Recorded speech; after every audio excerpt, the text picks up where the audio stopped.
ಸ್ನೇಹಿತರೆ, ವಿಷ್ಣು ಪುರಾಣ, ಭವಿಷ್ಯ ಪುರಾಣ ಮತ್ತು ತೈತ್ತರಿಯ ಉಪನಿಷತ್ನಲ್ಲಿ ಅಕ್ಷಯ ತೃತೀಯದ ಪ್ರಶಂಸೆ ಬಹಳಷ್ಟು ಮಾಡಲಾಗಿದೆ. ಅದರ ಮಹತ್ವ ಬಹಳಷ್ಟು ಹೇಳಲಾಗಿದೆ. ಅಕ್ಷಯ ತೃತೀಯ, ಅಕ್ಷಯ ಅಂದರೆ ಏನು ಸ್ನೇಹಿತರೆ? ನಾಶವಾಗದೇ ಇರೋದು.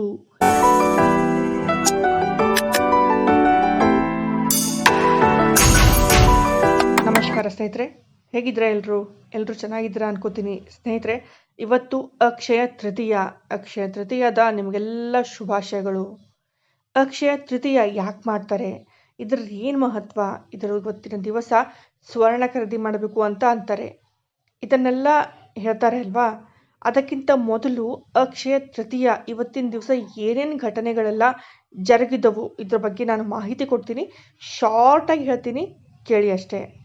ಸ್ನೇಹಿತರೆ, ಮೊಟ್ಟ ಮೊದಲಿಗೆ ಅಕ್ಷಯ ತೃತೀಯದ ಇವತ್ತಿನ ದಿವಸನೇ ವಸಂತ ಋತು ಮತ್ತು ಗ್ರೀಷ್ಮ ಋತು ಸಂಧಿ ದಿನ ಇದು. ಹೌದು, ಅಂದರೆ ವಸಂತ ಋತು ಸಮಾಪ್ತಿಯಾಗಿ ಗ್ರೀಷ್ಮ ಋತು ಪ್ರಾರಂಭ ಆಗುತ್ತದೆ. ಉಚ್ಚ ಸ್ತರದ ಬಿಸಿಲು ಪ್ರಾರಂಭ ಇವತ್ತಿನ ದಿನದಿಂದ.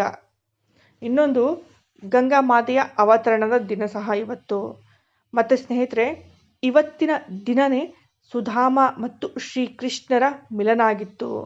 ಅಂದರೆ ದ್ವಾರಿಕಾಗೆ ಸುಧಾಮ ಹೋಗಿದ್ರು ಇವತ್ತಿನ ದಿವಸ. ಮತ್ತು ನಾಲ್ಕನೇದು ಏನು ಹೇಳಬೇಕಂದ್ರೆ, ಅಕ್ಷಯ ತೃತೀಯದ ಇವತ್ತಿನ ದಿವಸ ಮಾಡ್ತಾರೆ. ಹೌದು, ಇವತ್ತಿನ ದಿನನೇ ಆ ಶುಭ ಕಾರ್ಯ ಶುರು ಮಾಡಲಾಗ್ತದೆ. 3-4 ತಿಂಗಳ ನಂತರ ಆ ರಥ ಆಗಿ ತಯಾರಾಗಿ ರಥಯಾತ್ರೆ ಪ್ರಾರಂಭ ಮಾಡ್ತಾರೆ. 5ನೇದು, ಪರಶುರಾಮರ ಜನ್ಮ ಸಹ ಇವತ್ತಿನ ದಿನನೇ ಆಗಿತ್ತು. 6ನೇದು ಏನು ಹೇಳಬೇಕಂದ್ರೆ, ಇವತ್ತಿನ ದಿನನೇ ಅಕ್ಷಯ ಪಾತ್ರೆ ದೊರಕಿತ್ತು ಮಾತೆ ದ್ರೌಪದಿಯವರಿಗೆ. ಪಂಚಪಾಂಡವರು ವನವಾಸದಲ್ಲಿದ್ದಾಗ ಅವರಿಗೆ ಭೋಜನದ ಕೊರತೆ ಉಂಟಾಗಿತ್ತು. ಅದು ಸಂಕ್ಷಿಪ್ತದಲ್ಲಿ ನಾನು ಮತ್ತೊಂದು ವಿಡಿಯೋದಲ್ಲಿ ಹೇಳ್ತೀನಿ, ಇವಾಗ ಶಾರ್ಟ್ನಲ್ಲಿ ಹೇಳ್ತಾ ಇದ್ದೀನಿ, ಕೇಳಿ ಸ್ನೇಹಿತರೆ. ಛಠ ವ್ರತ ಅಂತ ಮಾಡ್ತಾರೆ ನೋಡ್ರಿ ಬಿಹಾರದಲ್ಲಿ, ಅದ್ರ ಬಗ್ಗೆ ಮಾಹಿತಿ ಕೊಟ್ಟಿದ್ದೀನಿ. ಆದರೆ ಮತ್ತೆ ಇನ್ನೊಂದು ಸರ್ತಿ ಕೊಡ್ತೀನಿ ಸ್ನೇಹಿತರೆ ಮಾಹಿತಿ. ಅದು ಮತ್ತೊಂದು ವಿಡಿಯೋದಲ್ಲಿ ಹೇಳ್ತೀನಿ, ಆದರೆ ಶಾರ್ಟಾಗಿ ಹೇಳ್ತೀನಿ ಕೇಳಿ. ಈ ಛಠ ವ್ರತವನ್ನು ಮಾತೆ ದ್ರೌಪದಿಯವರು ಮಾಡಿದರು. ಸೂರ್ಯದೇವರು ಪ್ರಸನ್ನರಾಗಿ ಯುಧಿಷ್ಠಿರ ಮತ್ತು ಮಾತೆ ದ್ರೌಪದಿಯವರಿಗೆ ಅಕ್ಷಯ ಪಾತ್ರೆ ಕೊಡ್ತಾರೆ. ಆ ಪಾತ್ರೆಯಲ್ಲಿ ನೀವು ಏನು ಭೋಜನ ಕೇಳ್ತೀರಿ ಅದು ಆವಾಗಲೇ ಪ್ರಕಟವಾಗುತ್ತೆ. ಎಷ್ಟಂದರೆ ಅಷ್ಟು ಪ್ರಕಟವಾಗುತ್ತೆ. ಆ ಕ್ಷಯ ಅಂದರೆ ಕ್ಷಯವಾಗದಂತಹ ಪಾತ್ರೆ ಅದು. ಏನು ಕೇಳ್ತಿರಲ್ಲ ಅದು ನೀವು ಕೇಳಿದ್ದೆಲ್ಲ ನಿಮ್ಗೆ ಎಷ್ಟು ಬೇಕಷ್ಟು ಕೊಡ್ತಾ ಹೋಗುತ್ತೆ. ಅದಕ್ಕೆ ಅಕ್ಷಯ ಪಾತ್ರೆ ಅಂತ ಕರೀತಾರೆ. ಸ್ನೇಹಿತರೆ, ದಕ್ಷ ಪ್ರಜಾಪತಿ ಮತ್ತು ಪ್ರಸೂತಿಯ ಪುತ್ರಿ ಮೂರ್ತಿ ಮತ್ತು ಧರ್ಮದ ಜೊತೆಗೆ ವಿವಾಹ ಮಾಡಲಾಗ್ತದೆ.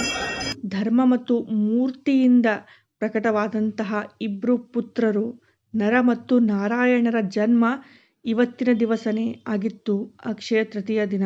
ನರ ಮತ್ತು ನಾರಾಯಣ ಯಾರು ನಿಮಗೆ ಗೊತ್ತಿದ್ದಿರಬಹುದು, ಗೊತ್ತಿಲ್ಲ ಅಂದರೆ ಖಂಡಿತ ಕಮೆಂಟ್ ಮಾಡಿ ಸ್ನೇಹಿತರೆ.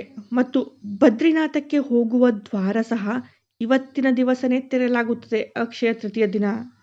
ಇವತ್ತಿನ ದಿನ ಚಂದನ ಯಾತ್ರಾ ಪ್ರಾರಂಭ ಆಗುತ್ತದೆ. ಶ್ರೀಕೃಷ್ಣ ಮತ್ತು ರಾಧಾ ಅವರಿಗೆ ಚಂದನ ಲೇಪನ ಮಾಡಲಾಗ್ತದೆ ಸ್ನೇಹಿತರೆ. ಮತ್ತು ಮಹಾಭಾರತ ಲೇಖನ ಅಂದರೆ ಬರೆಯಲು ಪ್ರಾರಂಭ ಮಾಡಿದ್ದು ಅಕ್ಷಯ ತೃತೀಯದ ದಿನನೇ, ಶ್ರೀ ಗಣೇಶರಿಂದ. ಸ್ನೇಹಿತರೆ, ಜೈನ ಧರ್ಮದ ಪ್ರಥಮ ತೀರ್ಥಂಕರಾದ ಋಷಭದೇವರು, ಇವರು ಒಟ್ಟು 13 ತಿಂಗಳು ಉಪವಾಸ ಇರ್ತಾರೆ. ಅವರ ಉಪವಾಸವನ್ನು ಸಮಾಪ್ತಿ ಮಾಡಿದ್ದು ಇವತ್ತಿನ ದಿನನೇ. ಕಬ್ಬಿನ ಹಾಲನ್ನು ಕೊಂಡು ಅಕ್ಷಯ ತೃತೀಯ ದಿವಸ ಅವರು ಉಪವಾಸ ಸಮಾಪ್ತಿ ಮಾಡ್ತಾರೆ. ಮತ್ತು ಹಯಗ್ರೀವ ಅವತಾರ ಪ್ರಕಟವಾಗಿದ್ದು ಸಹ ಇವತ್ತಿನ ದಿನನೇ ಸ್ನೇಹಿತರೆ. 2 ಯುಗದ ಪ್ರಾರಂಭ ಅಕ್ಷಯ ತೃತೀಯದ ದಿನನೇ ಆಗಿತ್ತು. ಒಂದು ಸತ್ಯುಗದ ಪ್ರಥಮ ಪ್ರಾರಂಭ ಅಕ್ಷಯ ತೃತೀಯ ದಿನ ಮತ್ತು ತ್ರೇತಾಯುಗದ ಪ್ರಾರಂಭ ಸಹ ಅಕ್ಷಯ ತೃತೀಯದ ದಿನನೇ ಆಗಿತ್ತು.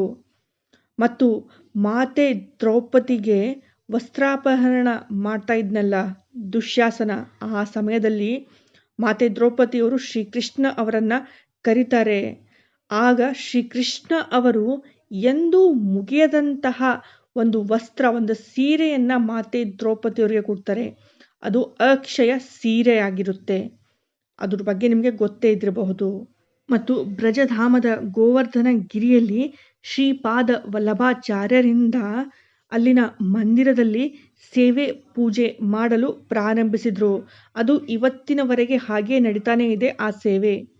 ಅಕ್ಷಯ ತೃತೀಯ ದಿನ ಪ್ರಾರಂಭ ಆಗಿತ್ತು ಮತ್ತು ಮಹಾಲಕ್ಷ್ಮಿ ತಾಯಿಯಿಂದ ಕುಬೇರ ಅವರಿಗೆ ಅಸೀಮ ಧನದ ಸಂಪತ್ತಿ ಪ್ರದಾನ ಮಾಡಲಾಗಿತ್ತು. ಅದಕ್ಕೆ ಕುಬೇರ ಅಷ್ಟು ಶ್ರೀಮಂತ ದೇವ. ಸ್ನೇಹಿತರೆ, ಇವತ್ತು ಬಾಕೆ ಬಿಹಾರಿ ಮಂದಿರದಲ್ಲಿ ದೇವರ ಶ್ರೀಕೃಷ್ಣ ದೇವರ ಬಾಕೆ ಬಿಹಾರಿ ಅಂತಾರೆ ಅವರಿಗೆ, ಅವರ ಚರಣ ದರ್ಶನವನ್ನ ಕೊಡಲಾಗ್ತದೆ. ವೃಂದಾವನ ಮತ್ತು ತಾಯಿ ಅನ್ನಪೂರ್ಣೇಶ್ವರಿ ದೇವಿಯ ಪ್ರಾಕಟ್ಯ ಇವತ್ತೇ ಆಗಿತ್ತು. ಮತ್ತು ಇನ್ನೊಂದು ಹೇಳಬೇಕಾದ್ರೆ ಬ್ರಹ್ಮದೇವರ ಪುತ್ರ ಅಕ್ಷಯ ಕುಮಾರರ ಜನ್ಮ ಇವತ್ತೇ ಆಗಿತ್ತು ಸ್ನೇಹಿತರೆ. 6ನೇ ಅವತಾರರಾದ ಪರಶುರಾಮರ ಪ್ರಾಕಟ್ಯ ಇವತ್ತಿನ ದಿನನೇ ಆಗಿತ್ತು. ಮತ್ತು ಸ್ನೇಹಿತರೆ, ಆದಿ ಶಂಕರಾಚಾರ್ಯರು ಕನಕಧಾರಾ ಸ್ತೋತ್ರವನ್ನ ಬರೆಯಲು ಪ್ರಾರಂಭ ಮಾಡಿದ್ದು ಅಕ್ಷಯ ತೃತೀಯ ದಿನನೇ.